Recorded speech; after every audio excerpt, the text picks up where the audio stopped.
प्रभु यीशु मसीह में स्नेही बंधु, हमारे पिता ईश्वर और प्रभु यीशु मसीह आप लोगों को अनुग्रह तथा शांति प्रदान करें। हम शुभ संदेश काल के तीसरे इतवार में हैं और हम क्रिसमस के निकट आ गए हैं। प्रभु यीशु मसीह के राह तैयार करने के लिए जो आए थे दुनिया में यूहन्ना बपतिस्ता, आज उनके जन्म के बारे में पवित्र कैथोलिक कलीसिया हमसे चर्चा करनी चाहती है। संत यूहन्ना बपतिस्ता प्रभु यीशु मसीह की राह तैयार करने के लिए आए थे और जब उनके जन्म की खबर उनके पिता जकरियस को सुनाई गई तो जकरियस ने अपने अविश्वास या संदेह के कारण जकरियस को शाप लग गया था स्वर्गदूत का।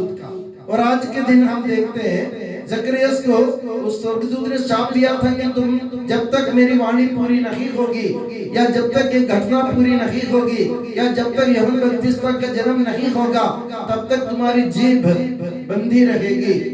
और आज के दिन हम देखते हैं जब यूहन्ना बपतिस्ता का जन्म होता है दुनिया में तो उनके पिता के जबान की बंधन खुल जाता है, तो वो पवित्र आत्मा से प्रेरित होकर बोलने लग जाता है। मेरे प्यारे बंधु, जो आदमी अपने संदेह के कारण गूंगा हो गया था और वही आदमी अपने पुत्र को जन्म देने के बाद वही आदमी ये फिर से ईश्वर की कृपा से बोलने लगा है।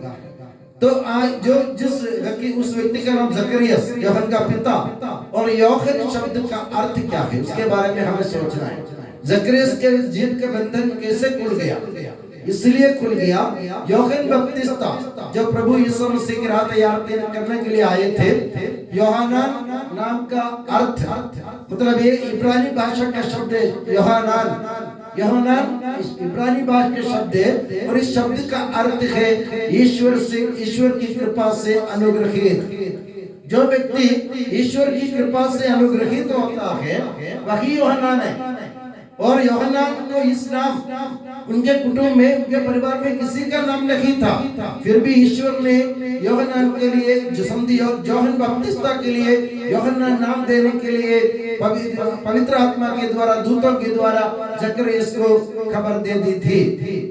और जकरियस ने लोगों ने 8वें दिन जब यूहन्ना का खतरा करने के लिए मंदिर में आए तो एलिजाबेथ उसकी मम्मी से पूछा इसका नाम क्या रखना है।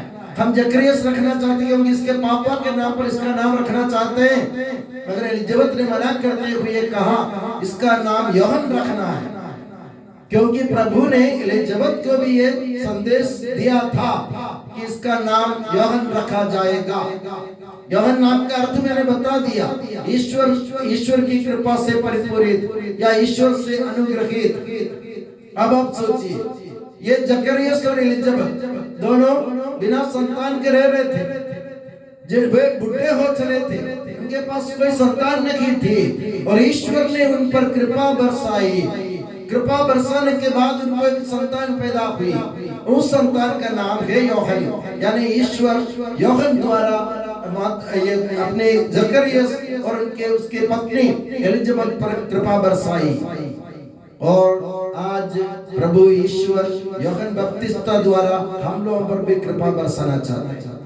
इसलिए प्रभु ने यूहन्ना बपतिस्ता को चुन लिया यीशु मसीह की राह तैयार करने के लिए। अब हमारा फर्ज क्या है? हमारा भी जन्म हुआ इस दुनिया में। यूहन्ना बपतिस्ता का जन्म होने के बाद जकरियस के जीभ का बंधन खुल गया, सब लोगों को अनुग्रह मिला। हम लोगों को भी प्रभु ने इस दुनिया में भेजा है। किस लिए भेजा है? हमारे जन्म से क्या फायदा हुआ लोगों को, हमें सोचने की जरूरत है।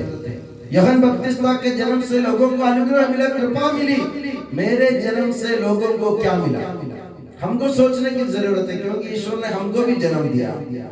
अगर यूहन्ना कृपा का कारण बन गया, दूसरों के लिए दया का कारण बन गया, दूसरों के लिए अनुग्रह का कारण बन गया, दूसरों की भलाई का कारण बन गया, तो मेरा भी फर्ज है कि मैं भी दूसरों के लिए अनुग्रह बन जाए।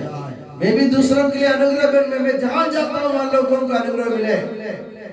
ऐसा ना हो कि मेरे जाने के बाद मैं जहाँ जाता वहाँ के लोग सब गरीब हो जाते हैं, सब दुखी हो जाते हैं, सब बीमार हो जाते हैं। ऐसा नहीं होना चाहिए। आप लोगों के जीवन से प्रभु का अनुग्रह दूसरों पर बरसने की जरूरत है। जब प्रभु ईश्वर ने इब्राहिम को चुनकर ऊर देश भेजा था, बहुत एक दूर देश भेजा, जिस देश के बारे में इब्राहिम जानता नहीं था। और इब्राहिम से प्रभु ने कहा, मैं तुम्हें कल्याण का स्रोत बनाऊंगा, मैं तुम्हें भलाई का स्रोत बनाऊंगा, जो भी तुम्हारे पास आएगा उसको कुछ ना कुछ भलाई जरूर मिलेगी। तो मेरे प्यारे बंधुओं, हम भी भलाई के स्रोत बनने के लिए, कल्याण का स्रोत बनने के लिए इस दुनिया में भेजे गए हैं। हम अपने जीवन से दूसरों के लिए कल्याण का स्रोत बन जाए। जैसे मैंने कहा, जहाँ हम जाते वहाँ नाश ना हो, जहाँ हम जाते हैं वहाँ मंगल हो, सब कुछ मंगल हो। जैसे लोग कहते हैं जंगल में मंगल करना, जहाँ हम जाते हैं वहाँ जंगल जैसे होंगे, और अपनी उपस्थिति से, अपने कर्म से, अपने वचन से, अपने व्यवहार से हम मंगल कर सकते हैं, दूसरों के जीवन में अनुग्रह ला सकते हैं। ये हमारा फर्ज है। माता कलीसिया हमको यह ध्यान दिलाना चाहती है कि यूहन्ना बपतिस्ता की तरह हमारे जीवन से दूसरों की तरफ ईश्वर की ओर से क्या बहे? अनुग्रह, शांति, दया, करुणा, भलाई, सब अच्छी चीजें ईश्वर की ओर से हमारे द्वारा ईश्वर की ओर से दूसरों की तरफ बह जाए। माता कलीसिया इसके लिए हमको प्रेरित करती है। तो आज हम ठान लें कि हम जब तक अपने इस दुनिया में अपने जीवन है, हम जानते नहीं आज या कल या परसों कितने दिन हम जिएंगे हमको पता नहीं, पर जब तक हम जिएंगे हमारे जीवन से किसी ना किसी को कोई ना कोई भलाई जरूर मिल जाए। ये ठानने के बाद आगे आने वाले अभी 15 दिन 10 दिन भी शेष नहीं रहे, हम लोग कोशिश करें, प्रभु से वादा करें कि मैं भी अपने जीवन को कल्याण का स्रोत बनाऊंगा। जैसे यूहन्ना बपतिस्ता ईश्वर द्वारा दूसरों के लिए कल्याण का स्रोत बन गया था, इब्राहिम बन गया था, और मैं भी बन जाऊंगा। इसी प्रार्थना के साथ पवित्र बलिदान में हम प्रभु से दुआ करें। और मैं प्रभु से और माता मरियम से दुआ करता हूँ कि प्रभु यीशु मसीह और माता मरियम आप सभी को हमेशा अपनी नियामत की छत्र छाया में सुखी और सुरक्षित रखे। पिता, पुत्र और पवित्र आत्मा के नाम पर आमीन।